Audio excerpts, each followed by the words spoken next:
Hello, moms. Welcome back. Welcome back, sisters. This is Elizabeth with Sisterland Investors. I'm so grateful that you're here today with us.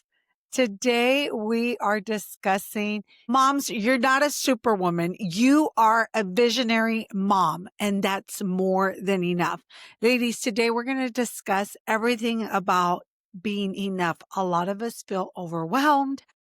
A lot of us feel stressed with everything going on, the economy, inflation, etc. Some friends have lost their jobs, and I hear it all. And I'm like, oh my God. And the first thing I want to say to every single lady listening here is you're not alone. None of you are alone. We're here with you. We've been through it all. We've had ups, we've had downs, very downs. Do not feel like you're alone. We're here to support you. We're here to guide you. And this is just one small little aspect of where you can invest. And we devote all our podcasts on land investing and mindset. I'm a firm believer, ladies, that mindset will get you further than any other asset. If you invest in your mind, mindset will get you extremely far. So make sure you make the time to invest in yourself and your mindset. So moving on to the podcast, I'm going to make it super short. It's 5 little parts or 5 little segments because I know a lot of you are busy and you're like, Elizabeth, I need to start making money. What do I invest? What do I do? And the first thing I want to say is mindset. So for those ladies, thank you. We empower women to build wealth, freedom, legacy through land investing. And today, ladies, we're diving into a powerful mindset shift. We're talking about why you don't need to be a superwoman to succeed. You just need to be a visionary mom. Every single one of you, we have to do that now more than ever. We have AI taking over some of our jobs. I could go on and hours talking to you ladies about that. I worked in a department where I had to talk to a lot of HR managers, directors, CEOs of HR, of big global oil and gas companies being here in Houston. And I see it. I would see it back then. This was like 16, 18, 20 years ago, where I would see they would let go of ladies that were in their 40s, mid 50s, 60s being let go. And that's when they really, really needed their insurance, because that's when they start having health issues and they were let go. And I would see it over and over. They do have lawyers. These big corporations have lawyers and they know how to word it so you can't come back to sue them. And they know how to structure themselves so you don't go back to sue them. So no one's there to protect you but yourself, moms. And ladies, I'm going to tell you now more than ever, now seeing AI, how it's basically running a lot of my systems for me by myself and helping my VAs, my assistants, I can see where big corporations would rather go with a machine than with things that are repetitive. So what I'm telling you here is not to scare you, it's to motivate you, to inspire you, to push you forward to start your own thing, to start looking outside your 9 to 5, to start looking outside your every 2-week check or monthly check, however you get it, to start looking for further into other opportunities where you, all of you here, can start investing and buying equity into other businesses. So with all this said, I know that mindset is the biggest one. The ones that are doing well, it's because they had the mindset, like, I have to get this up and running. That was me. The ones that are not doing so well, they're like, well, I'm too old to start. I'm too old to start looking for a job.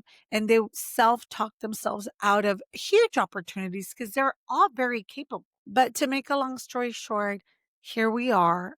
This is where we are. But I'm going to tell you, each and every one of you here listening, it's mindset first. You have to desire, you have to want it. Once you know that you want it and you deserve it, then everything will start coming and showing up. You have to be ready to jump and take the opportunity to grow and learn and to find something new. And for us, it was land investing. So moms, as a mom, we do it all. We run the household, we run our marriage, we run kids, we run play dates. What else? School things. We volunteer here and there. We give our time. We give our money. We pour our hearts and souls into so many different things and we forget about ourselves. And I'm here to tell you, first is you, and then it's you, and then everything else. So first and foremost, you take care of yourself, ladies. You're the only one that has to look after yourself. I can't put the reps in. They can't put the reps in for you. So make sure you do that. Let's start with the myth, debunking the superwoman myth. As moms, many of us believe that to be successful, we need to do it all perfectly. And I did a whole entire podcast. Last podcast was about perfectionist person. Progress is freedom. Go listen to that because that hit home to me also when I was preparing the podcast. I was like, wow, this is so good. Because sometimes I get caught up on that. I want to be perfect in what I post and what I say and how I say it and how I deliver it, that you guys probably don't care if my hair has a lot of gray or not. You're like, get the message out, Elizabeth. Tell me something. Give me those gold nuggets. So I'm going to try to keep that in mind. So we don't have to have everything perfect, moms. As moms, we often juggle, again, countless of things: kids, school, volunteering, donating, philanthropy, community service, volunteering at schools, church, etc. Taking care of our parents. Many of you are taking care of your parents. We have many responsibilities, and sometimes we could feel overwhelmed. But the truth is, you don't have to be perfect, ladies. You need to have clarity and a supportive community. And this is the reason we're here. This is the reason we're building this, because when I was moved to a different department, I felt alone. I didn't know anything about insurance. And here was a nursing background sales lady that was in the insurance department. And I had no clue about insurance. I didn't even know my own insurance from my own company. And they wanted me to sell insurance. What they really wanted is the contacts for all these global companies. I figured it out later. And we could have wine over that some other day. So with all that said, I knew something was coming down the line. And before it did, I decided to start investing more. I had little homes here and there, and I started purchasing more homes, more condos, more little apartments, and started leasing those out and self-financing them. And voila, here we are. I found land investing and here we are.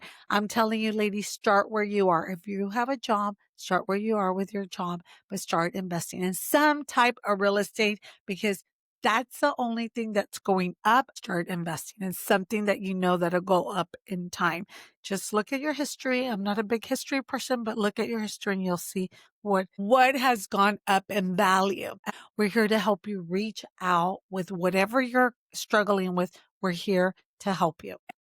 Embracing the visionary mom. Being a visionary mom means recognizing your unique strengths. So we have to see what's unique to us moms. We have to be very self-aware. For me, it was talking. For me was not, I don't like to call it sales because I never felt like I was selling. It was like sharing my ideas of something amazing and letting them join and follow along. Like if I find something cute for the hair, for example, the other day in stories, I was talking to some of you moms on the Zoom call.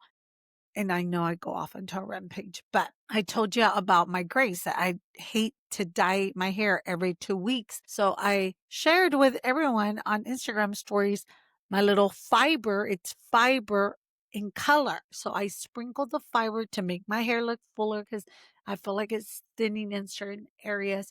So I sprinkle the fiber with coloring, which is black, and it makes my hair fuller. So, ladies, my strength is sharing good ideas with you. That's me. I like to share what works for me. I share it with my ladies here. What doesn't work for me, I also share because it doesn't work with me. So, there might be someone else that's like, okay, well, that color didn't work for me. It fell or it was all over my white shirt, whatever it is.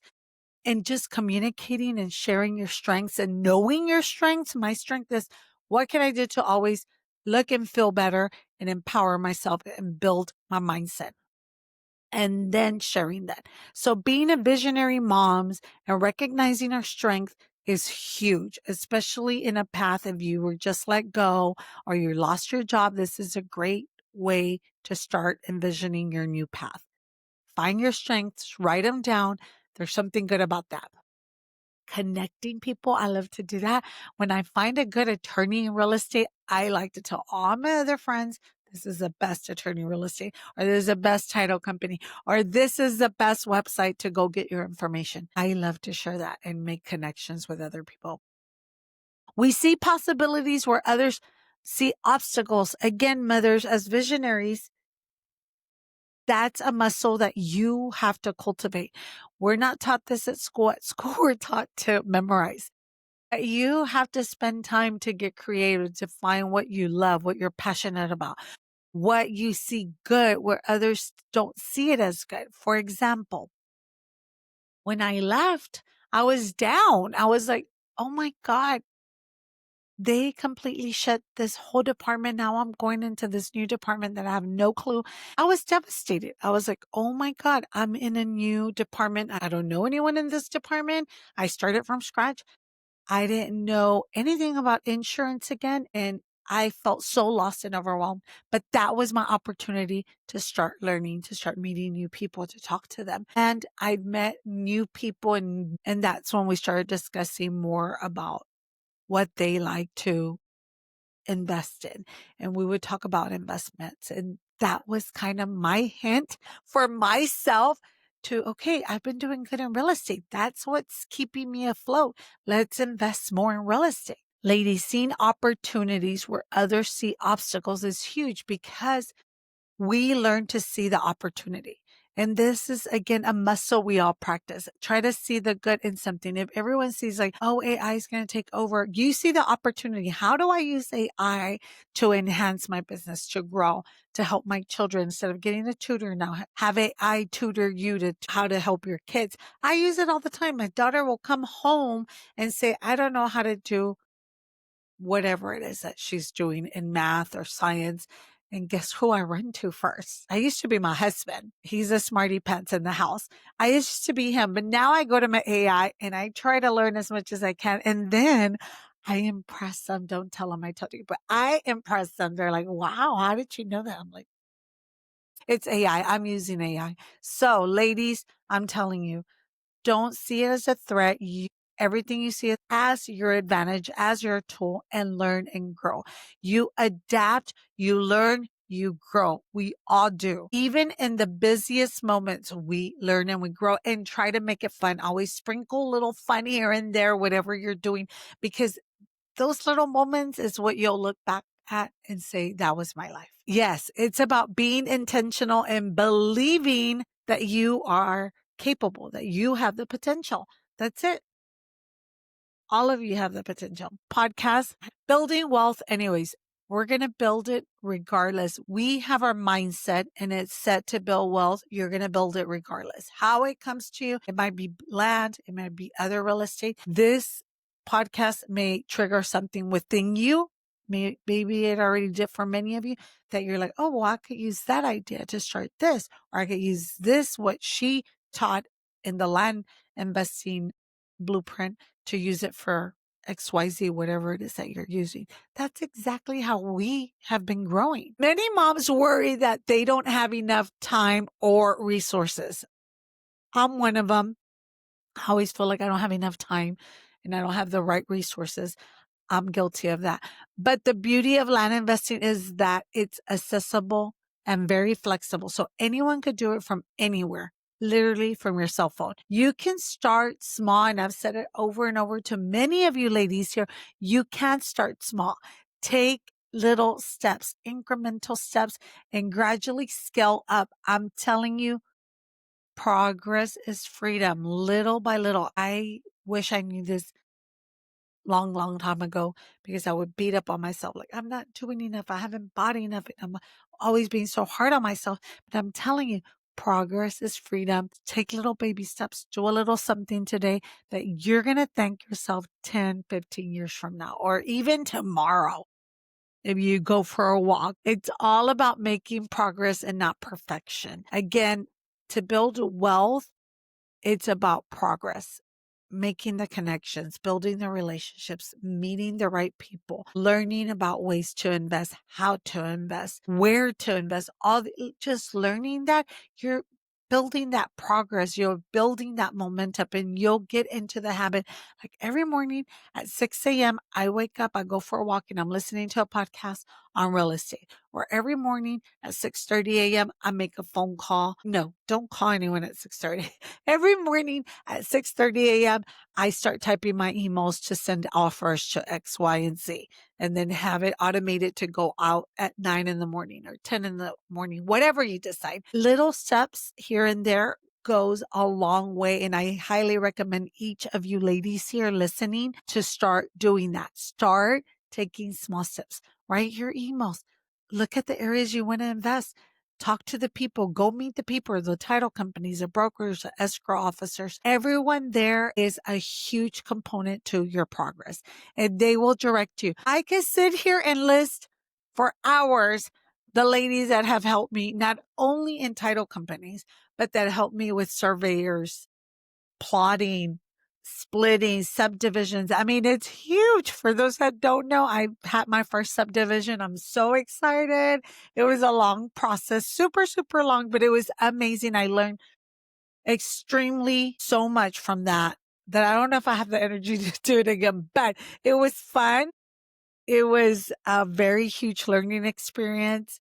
We all learned. My private investor, one of them was new. I met a lot of great people. It was a family business, and I could tell you so many stories. It was a family business, and they worked together. The grandma, her kids, and her grandkids that had just graduated from Texas Tech, and he came back to work this year with them. And it was beautiful just hearing the story. I mean, I could tell you stories. I love talking to these people and learning and meeting them and growing together. It's been an amazing journey. And the majority are women hiding behind men.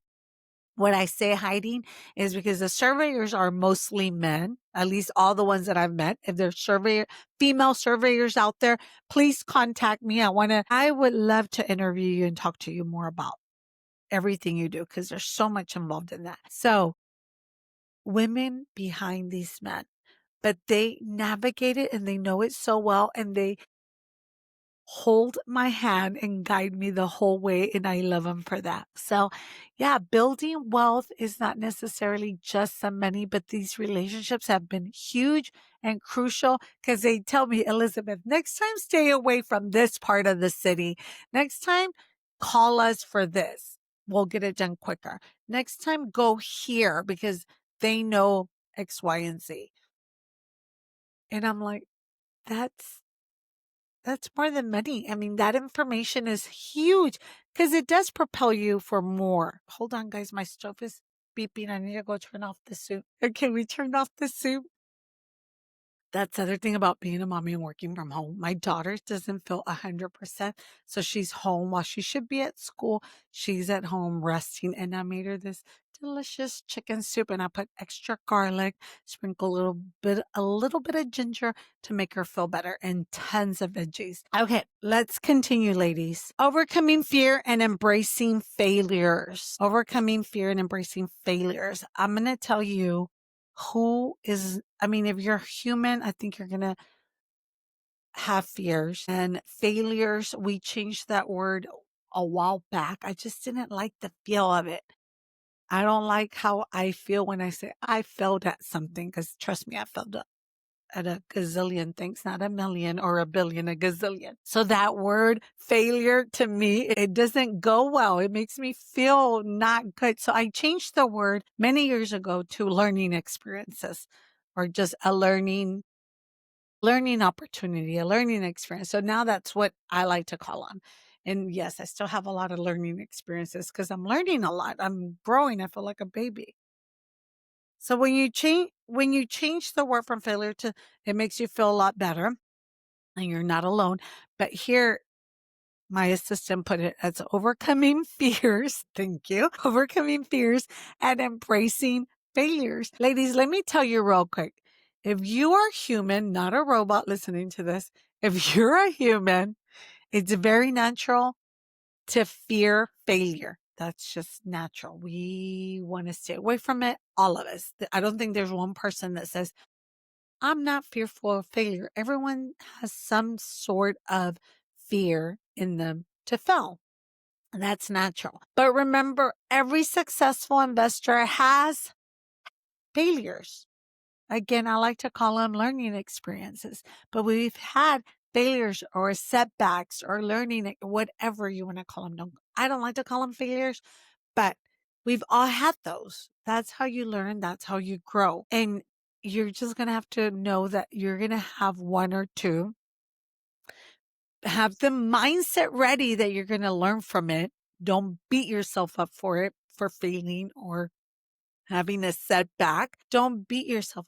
Learn from that. What was it that I did? What was it that made me fail or set a setback? What was it? Learn from it. The key is to learn from that and keep moving forward. Keep moving forward. Don't stop learning. We always have to learn, not only from ours. Talk to other investors out there. Ask them what has been your biggest failure in this business, or what has been your biggest learning experience or setback, and how did you overcome that? It's very powerful. You learn a lot. I've learned a lot from so many people. With the right mentorship and community, again, that's why we're here. We talk about a lot of different things, but the mindset's key. With the right community, you want to have the right people with the right mindset and mentorship. You'll find that failure is just a stepping stone to success and to wealth. That's all it is. So don't beat up yourself if you're like, I don't get this. I don't understand it. Land investing is very foreign to me. I've never done it. I don't know anyone that's done land investing. Well, guess what? Everything that you see out there, where you go grocery shopping, where you go to Disney World, to your company, at work, where you drive to work, it's on dirt. Dirt is land. That's land, dirt, the dirt you're on. And it's everywhere. It's global. Someone needs to buy it for something. We don't know for what, but someone needs it either to build schools, to build hospitals, to build corporations, to build gas stations, whatever it is, daycare centers, whatever it may be, they need it. That's why we found it super easy. It's right there. It's right under us. We just didn't see it as a potential of making money at the time, but now we do. So whatever it is that you want to invest, if it's not land, it doesn't have to be land, but find your community. We're still here for you, ladies, to grow, to teach, to learn, to bounce ideas and use it in whatever your passion is, or whatever you say, okay, well, this is my passion. This is what I want to do. Embrace that, learn and grow. But we can still be your mindset mentors that we like to call ourselves, because we're always learning. We're always upgrading our mindset. Last and not least, ladies, join our community, our movement of mindsets for wealth, for legacy, for generational freedom. If today's episode resonated with you or inspired you, I invite everyone here to join the community. Follow us. That's all you have to do to join. You just have to follow. Grab your book if you want to learn more about land investing, the Sister Land Investors Blueprint. Create your legacy. Again, it doesn't have to be land investing. I talk about it because I love it. I'm passionate about it. But whatever it is, start building your system. Start now. If your kids are small, start now. Teach them, because they have something to fall on. Build something where your kids could fall on in case AI does take over and they finish their degrees at college and there's no jobs because AI took over them. Your kids have something to fall on. If it's investing, let them fall on that. And always have an open mind and a growth mindset. For all you moms out there, we want to make sure your mindset's set, tuned in to the highest achievement, and make sure you grow along with your children. Thank you for tuning in to Sister Land Investors. Remember, you don't need more hours in a day. You need a bigger vision. When you think super big, super long term, like grandkids, that's what motivates me. You will be motivated to do things. So make sure you make a bigger vision of yourself, of your dreams. And that starts within you. And the vision's already within you. Until next time, ladies, keep believing, keep investing, and keep thriving. Make sure you share with your family, with your friends. We love you, ladies, and we'll see you on the next podcast.